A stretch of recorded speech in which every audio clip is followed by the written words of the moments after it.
नमस्कार, मैं हूं शिल्पा पाठक। बिहार आवर में आपका स्वागत है। आज 29 जुलाई और बढ़ते बिहार की 25 बड़ी खबरें की ओर।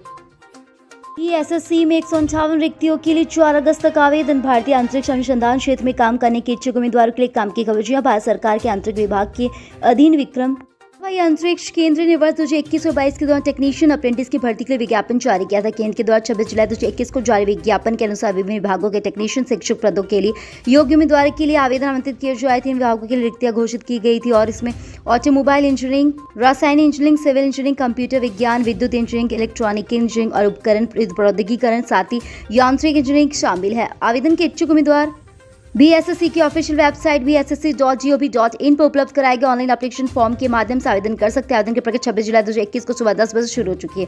उम्मीदवार 4 अगस्त 2021 तक शाम 5 बजे तक आवेदन कर पाएंगे। उम्मीदवारों को ध्यान देना चाहिए कि आवेदन के लिए उनके लिए एक एक्टिव ईमेल आईडी होना चाहिए। एनटीए ने जवाहरलाल नेहरू प्रवेश परीक्षा तिथि की घोषित। जवाहरलाल नेहरू प्रवेश परीक्षा के लिए पंजीकरण प्रक्रिया शुरू कर दी गई। इसके मुताबिक परीक्षा आयोजित करने वाली नेशनल टेस्टिंग एजेंसी ने परीक्षा के लिए आवेदन पत्र 27 अगस्त से शाम 5 बजे तक भरने की मंजूरी दे दी, जबकि आवेदन शुल्क का भुगतान 27 अगस्त की रात 11:30 बजे तक किया जा सकेगा।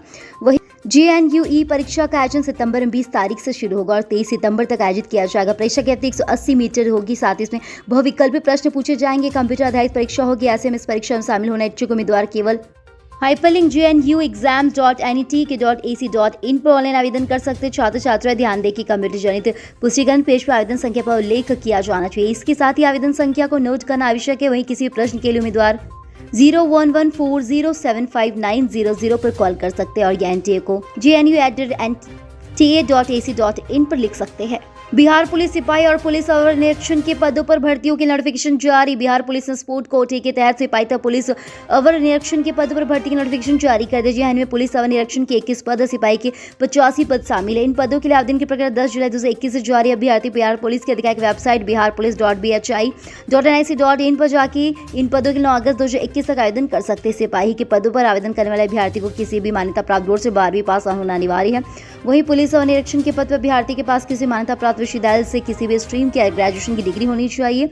साथ ही अभ्यर्थी राज्य, राष्ट्रीय, अंतर्राष्ट्रीय प्रतियोगिता में हिस्सा लिए हो।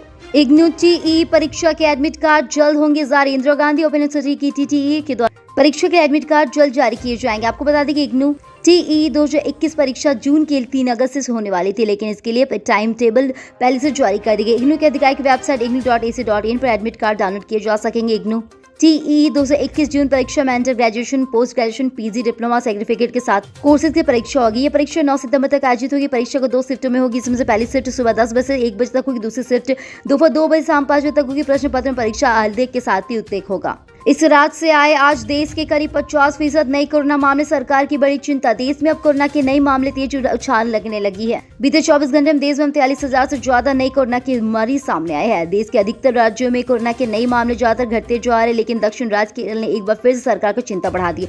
केरल ने आज कोरोना मामले का रिकॉर्ड बना दिया। आज देश में कोरोना के करीब 50% नए मामले केरल राज्य से सामने आए हैं। मंगलवार को राज्य में कोरोना के 22,129 नए मामले सामने। केरल की आंकड़े लगातार चिंता बढ़ा रही है। आंकड़ा पिछले 2 महीने में सबसे ज्यादा रहा है। राज्य के 5 जिलों में संक्रमण से 2,000 से ज्यादा मामले सामने, जिसमें से 4,3700 मामले मलयापुरम, इसके बाद त्रिशूर में 3,623, साथ ही कोसीडे में 3,900, आलियाकुले में 2,352 और पक्कड़ में 2,115, कोलम में 119 के पास, कोचारम से लेकर 1,131 के सामने आए हैं। कैनूर से 1,072 और अल्पुड़ा से 1,064 मामले सामने आए। पिछले जिलों में बड़े संक्रमित चौप पर 24 घंटे में 11 संक्रमित मिले। पटना में कोरोना के नए मामले काबू में आए हैं, तो संक्रमितों के जिलों में संक्रमण बढ़ते ही जा रही है। पटना में 24 घंटे में मात्र 3 नए मामले सामने आए हैं। अब तक पटना में अन्य जिलों की अपेक्षा सबसे अधिक मामले सामने आए, लेकिन अब ग्रामीण के साथ ही जिलों में संख्या बढ़ती ही जाए। टॉप पर सहरसा है, जहाँ 11 नए मामले सामने। ऐसे में उन जिलों में संक्रमण के मामले बढ़ते जा रफ्तार काफी कम हो गई थी। 24 घंटे में कुल 1,51,196 लोगों की जाँच कर इसमें 57 संक्रमित पाए गए। इससे सबसे ज्यादा संक्रमित सहरसा में 11, इसके बाद इसके संक्रमित मुजफ्फरपुर और अन्य जिलों में। मेडिकल एक्सपर्ट बता दें कि कोरोना की संक्रमण बढ़ती ही जा रही है। वहाँ कोरोना की गाइडलाइन का पालन नहीं हो रहा। शहरों में अब लोगों के अंदर जागरूकता फैलती ही जा रही है।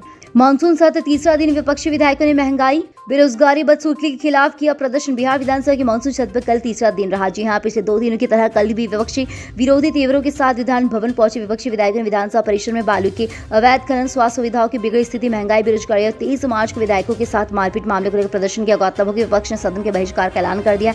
विपक्षी नेताओं के साथ बैठक में विधानसभा अध्यक्ष ने बताया कि भोज विकास के साथ ही कार्यमंत्रणा समिति की बैठक हुई। इन्होंने विपक्ष से सदन की कार्यवाही में भाग लेने का आग्रह किया।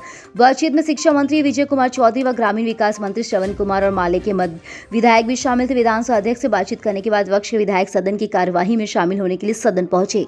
छपरा सुगम होगी, शहर की यातायात व्यवस्था आज से मिलेगी मुक्ति। शहर की यातायात व्यवस्था सुगम बनाने के लिए शहर के साथ ही पुलिस की ओर से विशेष प्रयास किया जा रहा है। बुधवार को डीटीओ कार्यालय के समीप यातायात थाना खोला गया है। कलाम डीएसपी मुख्यालय के साथ ही रहमत अली संभालेंगे थाने पर उद्घाटन। डीआईजी मनूरा महाराज ने डीएम डॉक्टर नलेश रामचंद्र देवरा, एसपी संतोष कुमार ने संयुक्त रूप से किया। इसके पूर्व यातायात थाना पहुंचने पर sergeant major DSP Manoj Kumar के नेतृत्व में डीआईजी को गार्ड ऑफ ऑनर की सलामी दी गई। इस दौरान डीआईजी मनूर महाराज ने कहा कि यातायात थाने का होना और बहुत ही जरूरी है। उम्मीद है कि यातायात थाना खोलने से आम से निजात मिल सकेगी। रुपए लेकर बाढ़ प्रभावित क्षेत्र में पहुंच रही नाव। एयरटेल ने शुरू की अलग बैंकिंग सेवा। बिहार हर साल बाढ़ की पीड़िका से गुजरता है, साथ ही ऐसे में बाढ़ग्रस्त सैकड़ों के साथ ही क्षेत्र पर संकल्प जिला मुख्यालय से उठ जाता है। यहाँ के लोग सभी सेवाओं से वंचित हो जाते हैं। ऐसे में एयरटेल ने एक बेहतरीन सुविधा निकाल दी है, जिसको बिहार के सभी बाढ़ प्रभावित जिलों में जैसे सहरसा, सुपौल, हरिया, मधेपुरा, खगड़िया और दरभंगा, मुजफ्फरपुर, गोपालगंज, भागलपुर आदि में शुरू किया जाएगा। एयरटेल पेमेंट बैंक के लिए चीफ ऑफिसर के साथ ऑफिसर गणेश ने कहा कि बाढ़ के कारण ग्राहकों को होने वाली बैंकिंग के साथ ही केंद्र पहुंचने में काफी कठिनाई का सामना करना पड़ता है। ऐसी आपात स्थिति में गति के साथ ही उपयोग करना प्रमुख आवश्यकताओं से और एक हो सकता है। हमने ऐसी कठिन परिस्थिति को देखते हुए बाढ़ पीड़ित ग्राहकों की मदद के लिए बैंकिंग सेवाओं को उनके दरवाजे तक ले जाने का फैसला लिया। हमारी टीम हर इस कार्य को लेकर अंजाम देने के लिए 24 घंटे काम कर रही है, ताकि बाढ़ पीड़ितों पर एयरटेल पेमेंट बैंक में माध्यम से नकदी का पहुंचना सुनिश्चित किया जा सके। बाराबंकी बस हादसे पर सीएम नीतीश कुमार ने जताया गहरा दुख। 2-2 लाख मुआवजे का ऐलान। मुख्यमंत्री नीतीश कुमार ने उत्तर प्रदेश के बाराबंकी में लखनऊ अयोध्या के साथ ही हाईवे पर हुए बस हादसे पर गहरा दुख व्यक्त किया। जी हां, मुख्यमंत्री ने हादसे में मृत 18 लोगों के परिजनों के मृत गहरी संवेदना के साथ ही व्यक्त किया। साथ ही दुख की इस घड़ी मृतक के शोक संपन्न परिजनों को धैर्य धारण करने के साथ ही शक्ति प्रदान करने की ईश्वर से प्रार्थना की है। अभी तक इस हादसे में बिहार के 12 लोगों की मृत्यु और 10 लोगों के घायल होने की सूचना बताई जा रही है।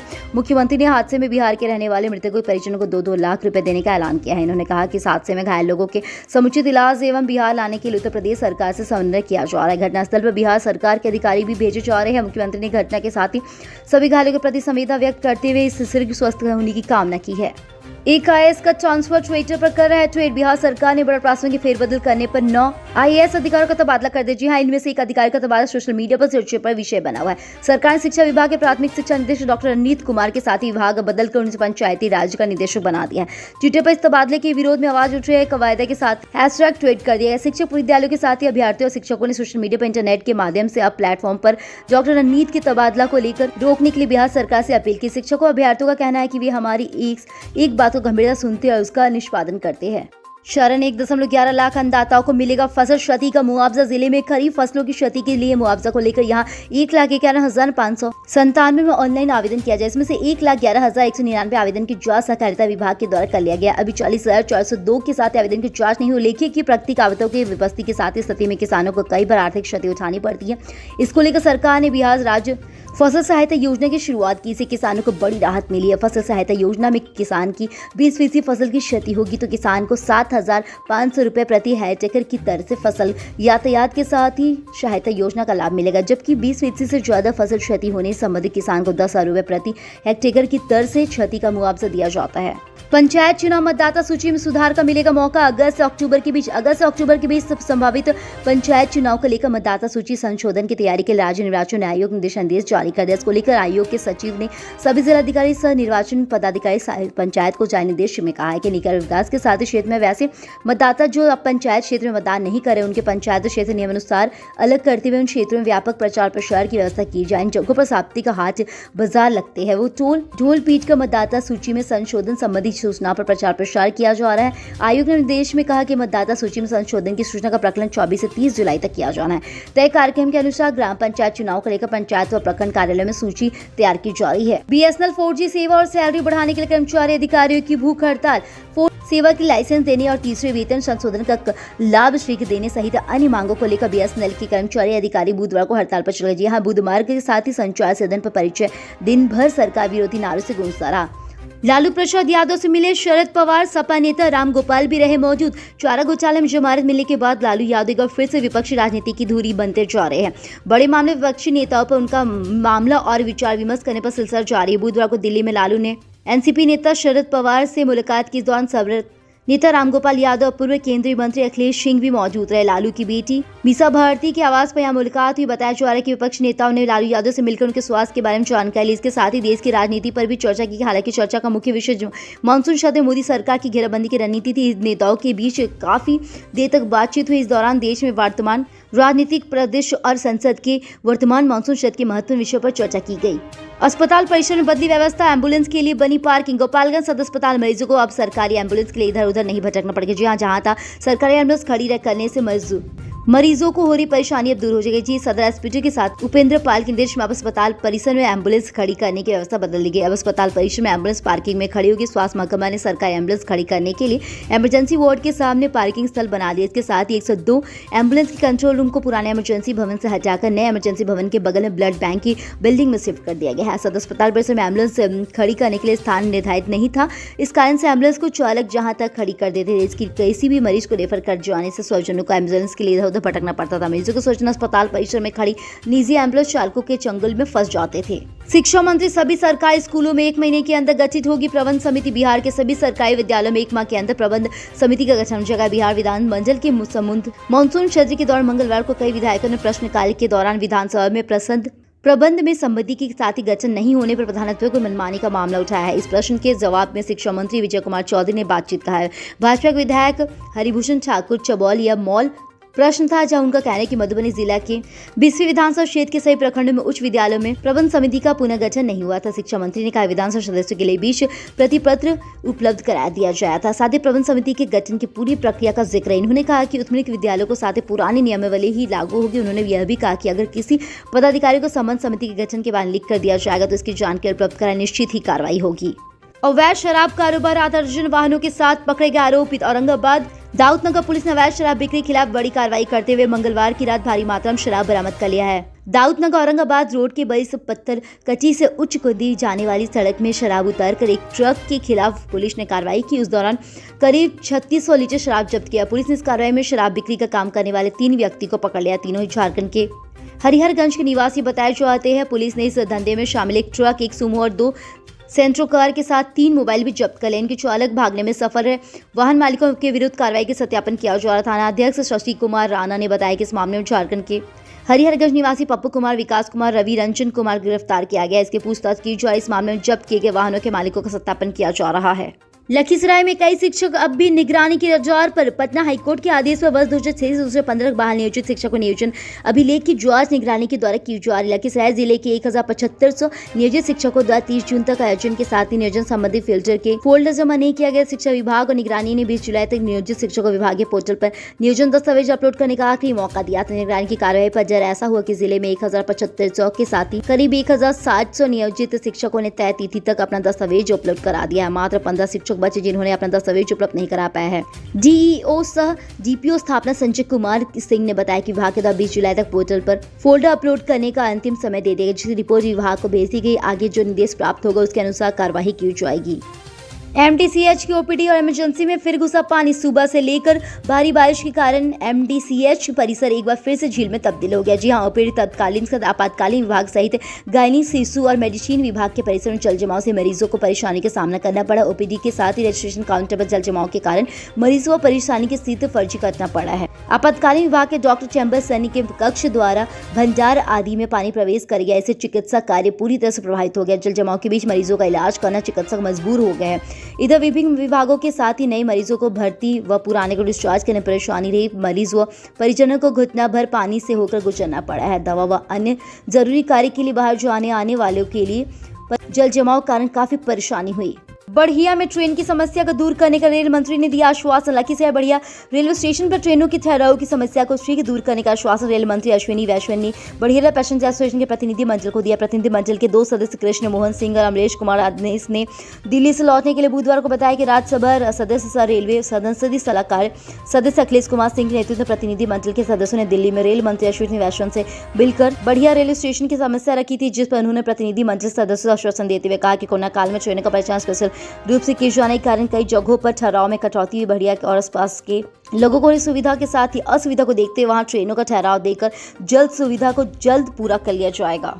बिहार में 3 दिनों तक भारी बारिश और वज्रपात की आसार। बिहार में मानसून फिर से सक्रिय हो गया। मौसम वैज्ञानिक संजय कुमार की माने तो पश्चिम पूर्वी चंपारण, उत्तर पश्चिम, उत्तर मध्य व उत्तर पूर्व, दक्षिण पश्चिम, दक्षिण मध्य, दक्षिण पूर्व आदि जिलों में येलो अलर्ट और ऑरेंज अलर्ट जारी कर दिया गया। मौसम विज्ञान का पूर्वानुमान लगाया जा रहा है कि 28 जुलाई से 31 जुलाई तक भारी बारिश के आसार जताए जा रहे हैं। बढ़ रही भूलने की बीमारी 2050 तक 3 गुना बढ़ जाएंगे डिमेंशिया के मरीज। दुनिया भर में चीजों को भूलने वाली याददाश्त घटने की बीमारी के मामले बढ़ते जा रहे। वैज्ञानिक के साथ ही इसे डिमेंशिया कहते हैं। वाशिंगटन यूनिवर्सिटी के वैज्ञानिकों का अनुमान 2050 तक दुनिया भर में डिमेंशिया के मरीज 3 गुना बढ़ जाएंगे। ऐसे मरीजों की संख्या बढ़कर 15 करोड़ से अधिक हो जाएगी। इससे सबसे ज्यादा मामले ईस्टर्न सब सहारा अफ्रीका, नॉर्थ अफ्रीका और मिडिल ईस्ट में बढ़ गए। विश्व स्वास्थ्य संगठन का कहता है कि हर साल डिमेंशिया की 1 करोड़ नए मामले सामने आते हैं। अल्जाइमर्स एसोसिएशन की chief science officer Maria Carroll का कहना है कि हृदय से जुड़ी बीमारियां, लाइफस्टाइल में बदलाव और लोगों को शिक्षित करके डिमेंशिया के मामलों को घटाया जा सकता है। डिमेंशिया को कैसे रोके, इसे समझे। 6 कप से अधिक कॉफी ना पी। याददाश्त घटने से रोकना है तो सेब खाए। दोपहर में 5 मिनट की झपकी जरूर ले। रोजाना 6 घंटे से कम सोने पर खतरा बढ़ता है। कल हमारे द्वारा पूछे गए सवाल के जवाब आप में से बहुत से जिसने हमें कमेंट करके दिया, उसके लिए आपका बहुत बहुत धन्यवाद। आप में से जिन यूजर्स के जवाब अच्छे लगे उनके नाम चिंटू ओझा, पूजा और संगीता। आप हमारे सवाल के जवाब देते रहे, हम कल आपका नाम लेने की पूरी कोशिश करेंगे। तो चलिए बढ़ते आज के सवाल की। आज के सवाल कुछ इस प्रकार है। क्या 6 अगस्त के बाद राज्य के सभी स्कूलों को खोला जाना चाहिए? अपने जवाब हमें कमेंट करके जरूर बताएं। इसके साथ ही आज के लिए बस इतना ही। कल की खबरों के लिए हमारे साथ जरूर रहे। अगर ये वीडियो आप हमारे YouTube पर देख रहे हैं तो चैनल को सब्सक्राइब करें और बेल आइकन दबाना ना भूलें। और अगर आप ये वीडियो हमारे Facebook पर देख रहे हैं तो पेज को लाइक करें और ज़्यादा से ज़्यादा शेयर करें। सुरक्षित रहें, स्वस्थ रहें। धन्यवाद।